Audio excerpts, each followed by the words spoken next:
What's up, guys? And welcome to XP and the Rookie. I'm XP. And I'm the Rookie. All right, guys. We are brought to you by our sponsor, Dazoo Games. Check them out online at DazooGames.com. And also, if you're in the state of South Carolina, come check them out in store. So today, we have a very nice and fun episode. We're going to be talking about my favorite deck, Ghalta, Primal Hunger, Mono Green Stompy. I'm not excited. The Rookie does not like this deck because it's a little powerful. It destroys me and some of our other Magic buddies on the regular. So it does not have a special place in my heart at all. All right. So basically, what is Ghalta trying to do? So we'll just start. I'm going to read off Ghalta for us. So Ghalta, Primal Hunger, is a 12/12 legendary creature, Elder Dinosaur. It costs 10 and 2 green. That's pretty high. That's expensive. But it has an ability. Ghalta Primal Hunger costs X less to cast, where X is the total power among creatures I control. He also has Trample, which is important. Very. So basically what that means is that for every creature card I have, that first number reduces the 10 of his mana cost. So a lot of times I cast Ghalta for just 2 green mana, which makes him a lot faster. Very annoying too. So yeah, what the deck's trying to do, get Ghalta out as soon as possible. First goal. Second goal is to just amass a board of creatures to swing in at people. But the third goal is to get to the infinite mana combo.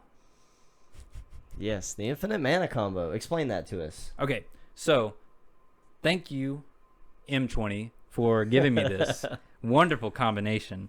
All right, so basically what you need is a land that can tap for at least 6 mana. So for me, I have 2 options.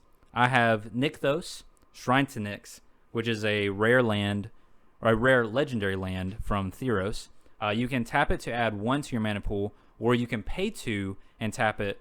You choose a color, and you add to your mana pool an amount of mana equal to your devotion to that color. So devotion is calculated by the little pips of color on there. So for me, it's the little green trees on all my cards. All the permanents that I have, each of those little green trees will add a mana to it. The next option is Growing Rites of Itlimoc, which is a legendary enchantment that flips into Itlimoc, Cradle of the Sun. And Itlimoc, Cradle of the Sun has 2 abilities. You can tap it to add green to your mana pool, or you can tap it to add green to your mana pool for each creature you control. I don't even understand why it has that first ability of just tapping it for 1 green mana. Well, I've never seen you use it. Well, yeah, but so let's say you board wipe, right? And I don't have any creatures, whereas something like Guy's Cradle, which only has the second ability, won't do anything, but that one allows me to at least tap for 1 green mana. Okay. All right. Yeah. All right. So basically, you can use either of those 2 lands. So with Growing Rites of Itlimoc, when it flips, you just need to have at least 6 creatures on the board to be able to tap and start generating the infinite mana. With Nykthos, you're going to be able to need to tap for at least 8 mana with Nykthos. But, so out of those parts out of the way, so you need to have those on the field first. Next, you need to have Wake Root Elemental, which is a rare from Core 20. It is 4 and 2 green for a creature elemental. It is a 5/5, and it has an activated ability, which is 5 green mana. So green, green, green, green, green. Untap target land you control. It becomes a 5/5 elemental creature with haste. It's still a land. Basically grants haste just in case you played the land this turn. Right. So that way the creature doesn't have summoning sickness. So basically you tap it. So you tap one of them. You enough mana to get a surplus. So let's use Growing Rites of Itlimoc for the example. So you tap Growing Rites and you have 6 creatures. You tap it for 6 mana. You put 5 into Wake Root Elemental to untap it. You still have 1 green mana in your pool. Now, Growing Rites is a creature. So now Growing Rites taps for 7. You use 5 of that to put into Wake Root Elemental. So you have 1 floating from before plus that 2. So you now have 3. So now every time you tap and untap, you're generating 2 mana every single time, which you can do that indefinitely. to make infinite mana. But what are we going to do with all that mana? Right? I mean, you got to have somewhere to go. Right. So, you use a card called Duskwatch Recruiter. So with Duskwatch Recruiter, it's a 1 and a green for a human warrior werewolf. It is a 2/2. You pay 2 and a green to look at the top 3 cards of your library. You may reveal a creature card from among them and put it into your hand. Put the rest on the bottom of your library in any order. So with this, you can filter through your deck and eventually summon all of your creatures. But having a lot of creatures is nice, but I don't have haste. They're just creatures getting out there. They can't attack, though. What do we do now? Finale of Devastation is a sorcery, X and 2 green. Search your library and or graveyard for a creature card with converted mana cost X or less and put it onto the battlefield. If you search your library this way, shuffle it. If X is 10 or more, creatures you control get +X and gain haste until end of turn. So you can generate tons and tons of mana, and then you put it into Finale Devastation. Everything gets +X and haste. But to get to Finale of Devastation, since this deck can't find the sorceries, you run a lot of card draw. So I actually have 5 sources that whenever I cast or a creature enters the battlefield, I draw cards.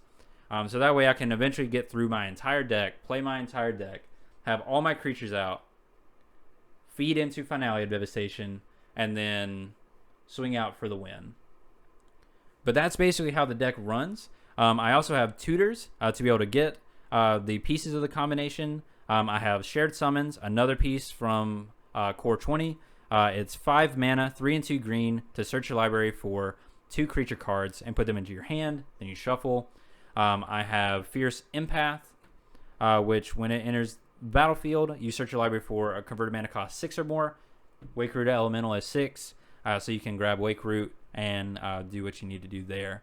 But that's basically it.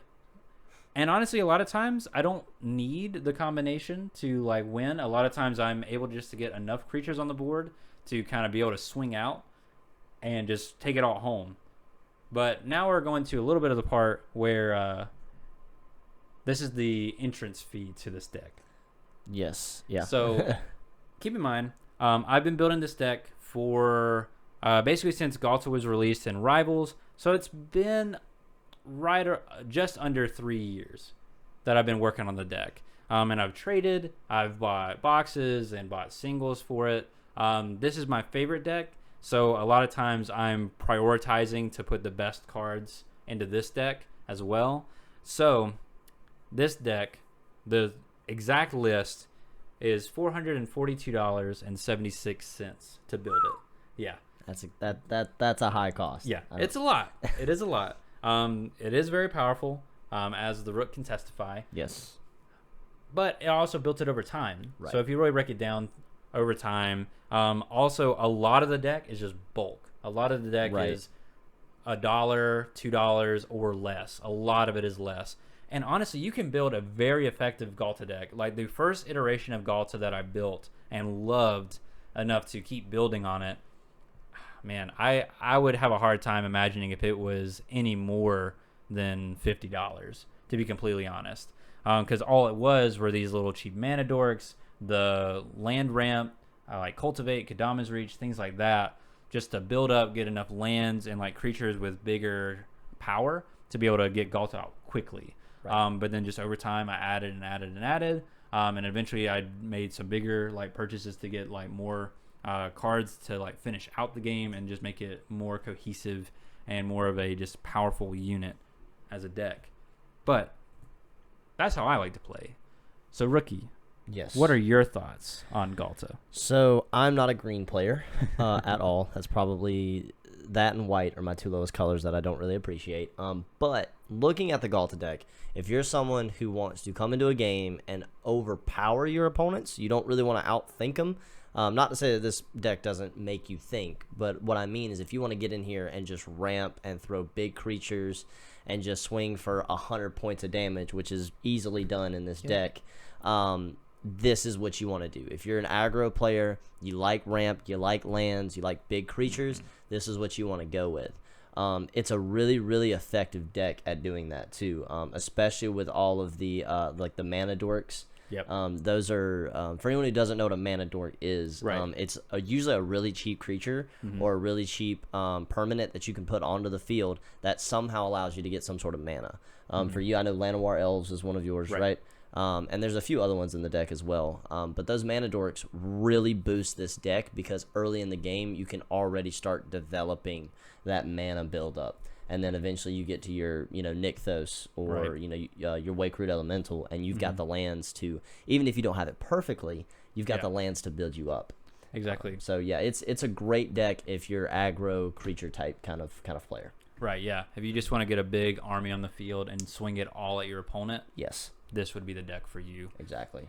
But yeah, so that was a real quick deck tech on Ghalta, mono green Stompy. So if you're into it, leave some comments in the section below. How would you build Ghalta, the Primal Hunger? Or if you have another green legendary commander, what are you building? And today, guys, our show is brought to you by our sponsor, Dazoo Games, located in Easley, South Carolina. So if you're in the area, come check us out. You may be able to get a game in with us. Also, if you're not in the area, check us out online at dazoogames.com. All right, guys, thank you for joining us this episode, and we will see you in the next one.